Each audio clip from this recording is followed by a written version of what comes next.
herzlich willkommen zu einem neuen Video. Ich habe im letzten Video ja gefragt, ob es euch interessieren würde, wie ich meine Dumplings mache, und deswegen mache ich das jetzt als allererstes in diesem neuen Vlog. Ich muss aber vorher noch was einkaufen gehen, weil ein paar Sachen fehlen mir noch.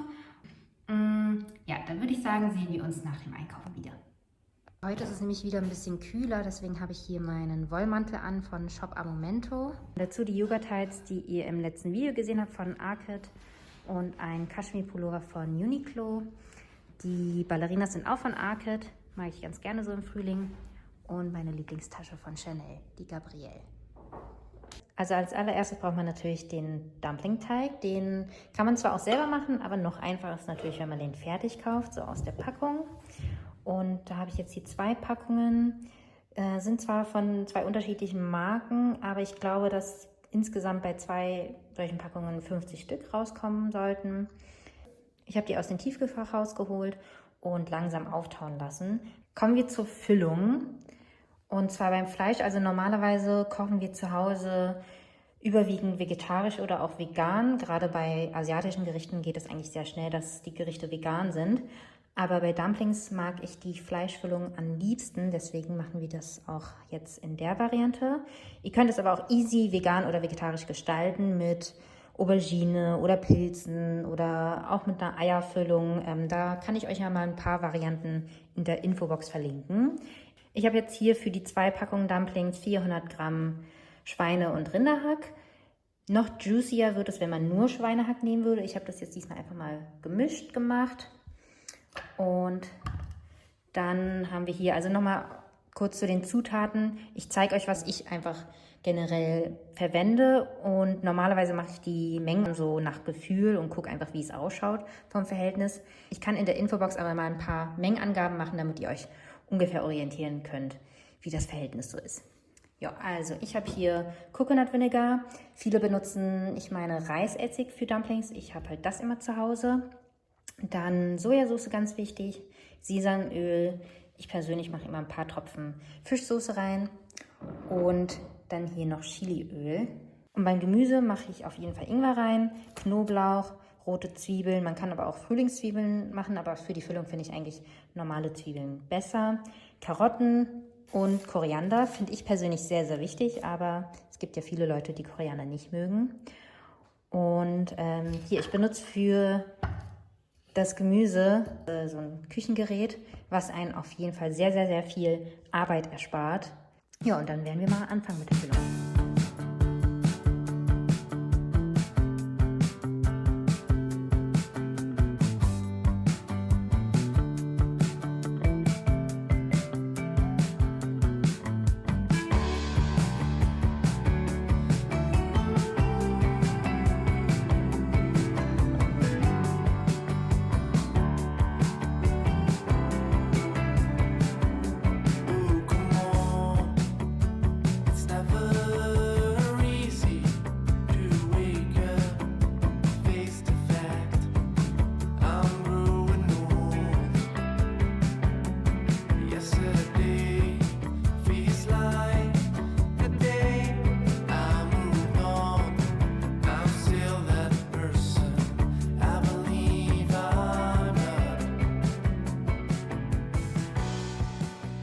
So, jetzt geht's ans Falten. Wir haben hier mit Mehl bestäubte Teller und Wasser zum Verschließen der Dumplings und die Füllung natürlich.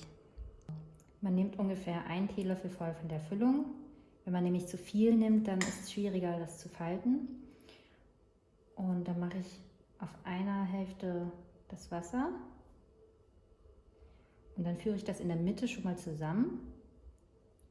Und dann fange ich mit der rechten Seite an und mache hier außen von mir weg die Falten. Ich schiebe das so von rechts nach innen so rein und drücke dann an. Und je nachdem, wie feucht oder flexibel der Teig ist, desto mehr oder weniger Wasser braucht ihr. So, eine Seite fertig, und dann machen wir das gleiche mit der anderen Seite. Manchmal drücke ich dann hier noch mal die Füllung so rein. Hier sozusagen das gleiche Spiel.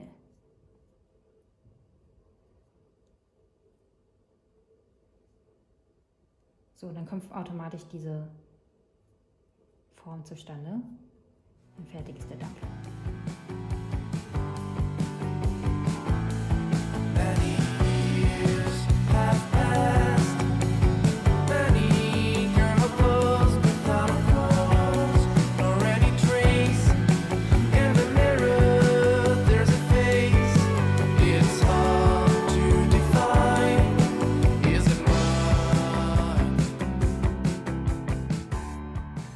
So, bei der Zubereitung gibt es zwei Möglichkeiten. Einmal kann man halt so einen Steamer benutzen, so einen Bambussteamer.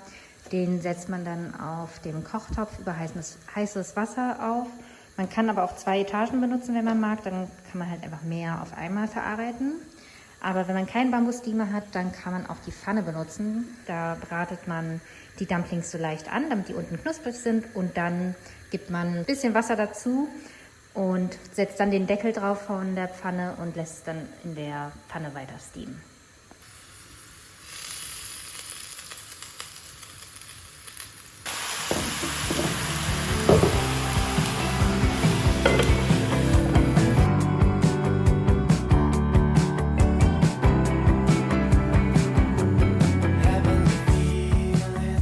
Probieren das jetzt noch andersrum zu machen. Also erst haben wir die Dumplings gesteamt und braten sie dann jetzt im Anschluss nochmal an.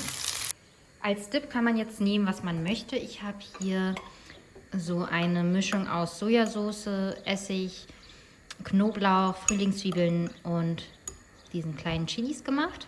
Mit so ein bisschen Zucker abgeschmeckt. Und man kann aber auch hier einfach das klassische Chiliöl nehmen oder nur Sojasauce oder halt ganz plain, so wie man einfach mag. Also die wir zum Schluss angebraten haben, sind nochmal so extra crispy geworden. Also die Variante kann ich auf jeden Fall empfehlen. Yummy, guten Appetit. Ich hatte von gestern noch Reis übrig und auch ein bisschen was von der Dumpling-Füllung und mache dann einfach gebratenen Reis in der Pfanne.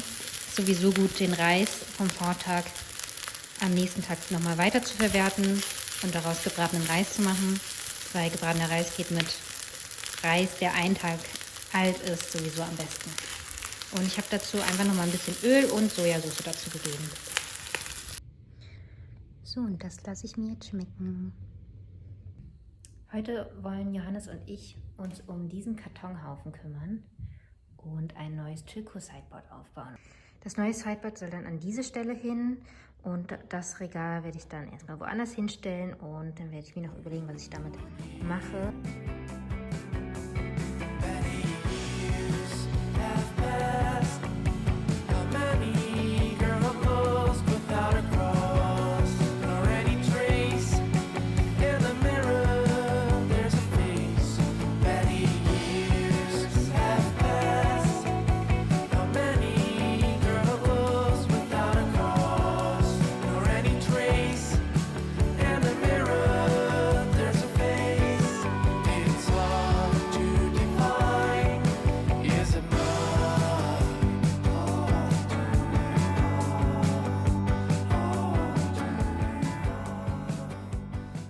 Okay, Sideboard steht.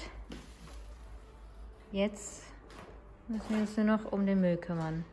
So, ich wollte euch noch ein Update geben über das neue Sideboard. Also ich habe es jetzt fast vollständig eingerichtet, also voll gemacht sozusagen. Und da wollte ich euch zeigen, wofür das Sideboard sozusagen hauptsächlich gedacht war und was ich mir dazu Spezielles überlegt habe und wie das so generell insgesamt aussieht. So sieht das jetzt aus. Ich finde es super schön, wie das vor allem mit dem Sonnenlicht drauf aussieht. Fügt sich sehr schön ein. Und ja, fangen wir mal an mit so ein paar Sachen. Also als allererstes werden sich wahrscheinlich viele fragen, woher die Vase ist. Das fragen nämlich immer alle auf Instagram. Die ist von Anissa Kermiche oder wie auch immer man das auch ausspricht. Die ist nicht ganz so günstig, aber ich meine, dass ich mal auch so eine andere Popo-Vase gesehen habe, die nicht ganz so teuer ist. Wenn ich die finde, werde ich die euch in der Infobox verlinken. Ansonsten aber auch die, wenn es euch interessiert. Da habe ich so ein bisschen Trockenblumen drin, die ich mal bekommen habe. Hier eins meiner liebsten Fotobücher und die Teakkerze und so eine Bubbelkerze. Hier meine Flohmarkt Gläser, die ihr ja schon aus dem anderen Vlog kennt. Eine Vase von Zara Home, die ist aber super alt. Und sonst sind die Fächer geschlossen, damit ich eben ja so unschöne Sachen gut verstauen kann, die man eben nicht sehen soll. Zum Beispiel ist hier einfach ein Haufen von Papierkram, den ich einfach mal so reinschmeiße, den ich noch nicht irgendwie eingeordnet habe oder bearbeitet habe. Hier ganz unten haben wir hier eine Schublade mit so diversen Kartenspielen oder alte iPhone-Boxen, was eigentlich gar keinen Sinn macht, die zu behalten, weil die teilweise kaputt sind, die Handys dazu. Ja, muss ich mal aussortieren. Hier sind so Bücher, die jetzt nicht so super ästhetisch aussehen, aber die wir einfach haben. Und ja, diese 2 Fächer sind aber so, ich sag mal, die Hauptinhalte von diesem Schrank. Und zwar wollte ich hier eine Bar haben. Tada! Wie ihr hier auf der rechten Seite sehen könnt, habe ich da einen Spiegel eingesetzt. Also ich habe einen Spiegel maßschneidern lassen, so passend auf die Maße genau, und den dann einfach hinten an die Wand gestellt, so dass es nochmal diesen richtigen Bar-Look bekommt. Das habe ich jetzt erstmal nur auf einer Seite ausprobiert, um zu gucken, ob das wirklich so cool wird, wie ich mir das gedacht habe. Und das werde ich dann auch auf der linken Seite machen. Und die Idee ist eigentlich auch, dass wir da obendran noch so LEDs machen, die automatisch angehen, wenn man die Tür aufmacht. Das wäre so super fancy. Ich glaube, bei Ikea gibt es so einfache LED-Leisten. Die müssen wir uns mal bestellen und dann kann man die da einfach obendran kleben oder schrauben. Und dann hole ich mir noch so einen Shaker. So einen habe ich nämlich noch nicht. Und ja, dann haben wir hier so eine coole Bar drin. Was ich aber eigentlich viel, viel besser fände, wäre, wenn die Tür hier andersrum aufgehen würde. Aber das ist halt so fertig konfiguriert gewesen, so dass man es sich nicht aussuchen konnte. Zumindest bei dieser Konstellation. Das ist so manchmal so ein bisschen zufallsmäßig beim Editor. Und wir haben schon überlegt, ob wir es einfach irgendwie per Hand, also selbst umschrauben. Also hier dann halt ein Loch bohren und auf der Seite und dann die Scharniere versetzen und dann hier vielleicht mit so Holz, wie sagt man, Holzleim oder so eine Füllung, die dann aussieht wie Holz, da einfach zuspachteln und dann fällt es nicht mehr so auf. Aber gut, so wie es jetzt ist, bin ich auch sehr glücklich damit. Nicht ganz zu. Bin ich sehr glücklich damit und das passt sehr gut in unsere Wohnung rein. Yay! Es gibt auch eine hellere Variante, also das ist Eiche, und es gibt aber auch, ich weiß nicht, auf jeden Fall eine hellere Variante als das. Und ja, das war es jetzt erstmal.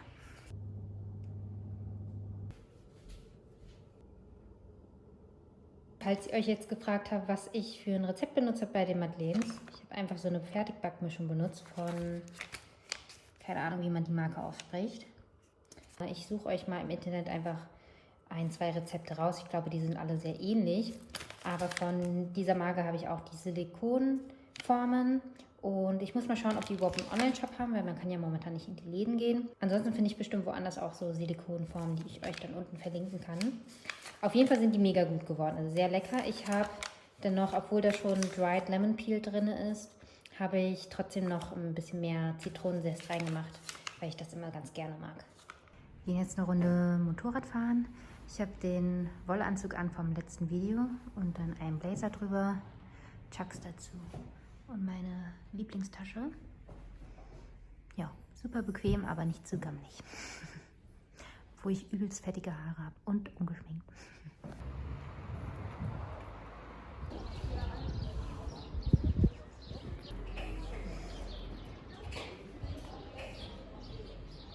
Wir befinden uns wieder im Esszimmer. Hier haben wir wieder das nächste Interior-Thema. Das Sideboard haben wir ja schon abgehakt. Das nächste Thema wäre der Teppich. Also vorher haben wir hier keinen Teppich gehabt unter dem Esstisch. Und ich blende euch mal einen Clip ein, wie ihr das sehen könnt, wie es ohne Teppich aussieht. Sieht ganz okay aus, aber es war nicht so schön gemütlich. Also es hat immer irgendwie was gefehlt. Und deswegen habe ich halt mich auf die Suche nach einem guten Teppich gemacht und ich habe erstmal 2 Teppiche von Zara Home bestellt. Und zwar 2, weil ich mich da schon nicht entscheiden konnte, weil beide Teppiche ganz viele unterschiedliche Fotos online hatten und auf jedem Foto sah der Teppich anders aus. Dann habe ich halt beide bestellt, um dann so in echt entscheiden zu können.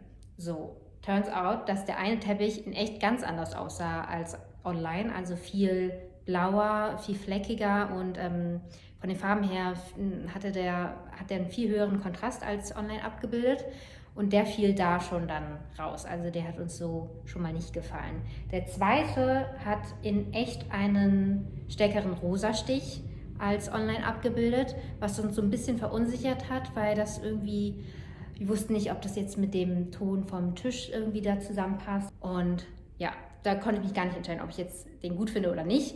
Und um dann wirklich sicher zu gehen, dachte ich mir, okay, ich bestelle noch einen Teppich. Und zwar habe ich da so einen unifarbenen bestellt von Westring. Der hat so eine Kugelstruktur und der wäre eher dann neutraler, minimalistischer, würde mehr so zu diesem Look passen. Und da war ich dann gespannt, wie es dann in echt aussieht. So, und dieser Teppich kam dann auch an und da habe ich sehr hohe Erwartungen dann gehabt. Und dann haben wir den unter den Esstisch gelegt und irgendwie hat der nicht so gewirkt. Also es wirkte zu flächig, zu einfarben. Das hat mir irgendwie auch nicht so gefallen. Es hat zwar vom Look her irgendwie gepasst, aber so mit den Möbeln drauf und so hat das nicht schön ausgesehen. Und dann haben wir doch nochmal den anderen Zara Home Teppich da so als Vergleich hingelegt und dachten, der sieht irgendwie interessanter aus. Selbst Johannes fand den trotzdem im Rosaton besser.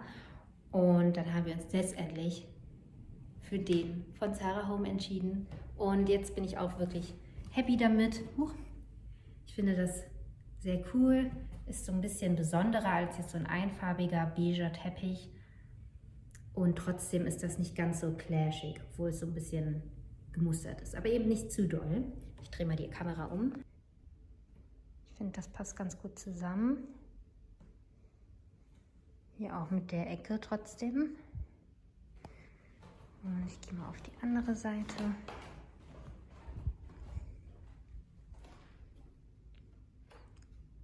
Ach, ich liebe einfach das Licht hier. Ich finde auch, dass der Rosastich in Foto- und Videoaufnahmen viel doller ist als in echt tatsächlich. Und ein wichtiger Punkt war für mich auch, dass es hier harmonisch aussieht. Also wenn ich so Spiegelaufnahmen mache, oh, die Sonne. Das soll halt auch irgendwie nicht clashen und zusammenpassen. Ich weiß zwar noch nicht genau, ob ich den Spiegel wirklich hier lasse in dem Raum oder ob ich noch einen zweiten großen Spiegel hole für das Wohnzimmer, weil ich das eigentlich in beiden Räumen cool finde. Wie auch immer, ihr werdet bestimmt fragen, was ich trage. Also das ist ein Pulli von Weekday, eine Leinenhose von Iris von Arnim und Ringe. Der hier ist von Emily Jewelry, der hier von Steel Nest, der ist auch von Emily Jewelry und Ohrringe von bei Keitha Jade. Ich zeige euch das nochmal so von Weitem, wie der Teppich aussieht. Passt super gut zu den Holzmöbeln. Ich finde auch so hier zu sitzen jetzt viel angenehmer, dass man halt an den Füßen, vor allem wenn man halt barfuß rumläuft, jetzt so Stoff hat und nicht diesen Holzboden. Und wenn man die Stühle verrückt, dann macht das auch nicht mehr so viel Krach, obwohl ich Filzaufkleber unter den Stühlen habe. Ja, sehr, sehr happy damit.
habe ich beim Film anscheinend nicht den Mund aufgekriegt. Ich trage jedenfalls eine neue Jeansjacke von Totem, dazu einen grauen Shopper von Celine, der auf dem Boden, und den Rest des Looks kennt ihr schon von dem anderen Outfit.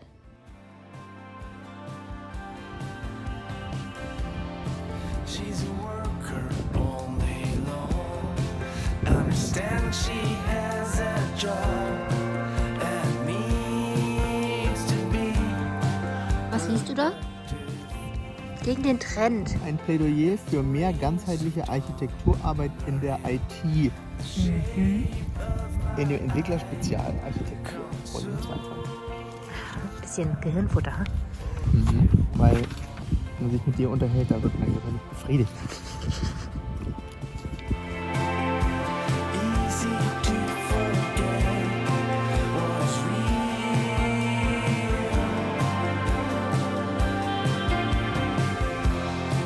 The last one, it's a real last. Wir waren die ganze Zeit auf dem Feld und Johannes hat sein Handy bzw. Navi am Motorrad vergessen und niemand hat es genommen, obwohl hier relativ viele Leute vorbeikommen.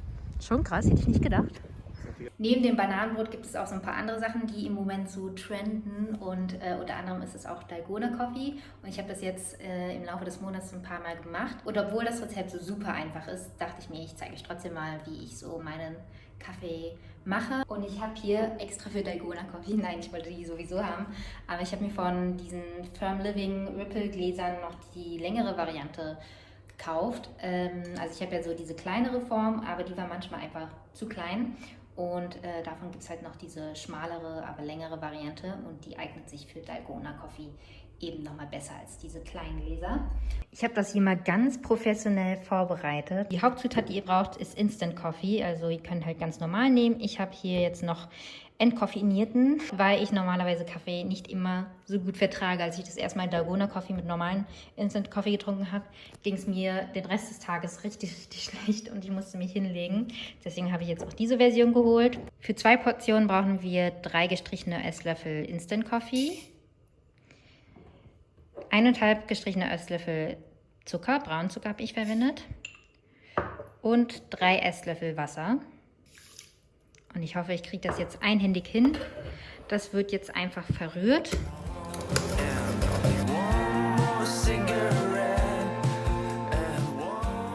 Wenn es fertig ist, sollte das dann ungefähr so aussehen. Also die Farbe ist auf jeden Fall sehr, sehr viel heller geworden und die Konsistenz ist auch fester. Serviert wird es dann mit Eiswürfeln und Hafermilch.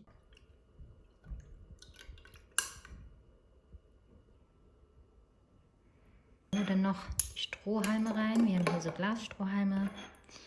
Und fertig ist der Drink. Dann bringe ich das mal Johannes ins Homeoffice. Der hat sich da nämlich mit seinem Monitor eingerichtet.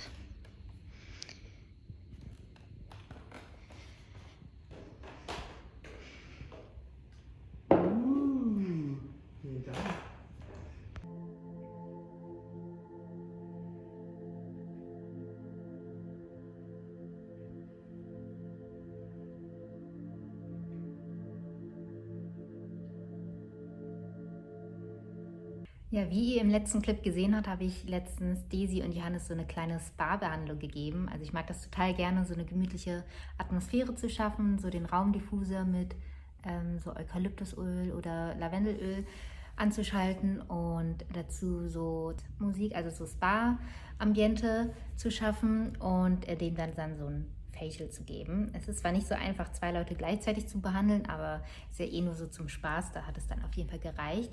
Und ich musste mich übel zusammenreißen, nicht laut zu lachen, als ich Johannes so Treatment-Handschuhe angezogen habe, weil das super lustig war, seine großen Hände da so reinzumachen. Ja, das hat auf jeden Fall sehr viel Spaß gemacht. Und ja, damit beenden wir jetzt auch den Vlog des Monats April. Ich hoffe, wie immer, euch hat das Video gefallen. Und das mache ich normalerweise ja nicht so, da bin ich nicht so der YouTuber, aber gebt mir doch einen Daumen hoch, wenn euch das Video gefallen hat. Ich will mal sehen, ob das irgendwie so wirklich einen großen Unterschied macht. Und ja, wenn ihr sonst noch irgendwelche Ideen habt, dann schreibt mir die gerne in den Kommentaren. Mal so als Sneak Peek, ich würde, glaube ich, planen, im nächsten Monat den Balkon so ein bisschen aufzupeppen. Also da habe ich so ein paar Änderungen vor. Und ja, ich glaube, das könnte ganz ganz gut sein, euch da mitzunehmen und dann mal schauen, was dann nächsten Monat so ansteht. Ja, dann macht's gut und wir sehen uns beim nächsten Mal. Tschüss!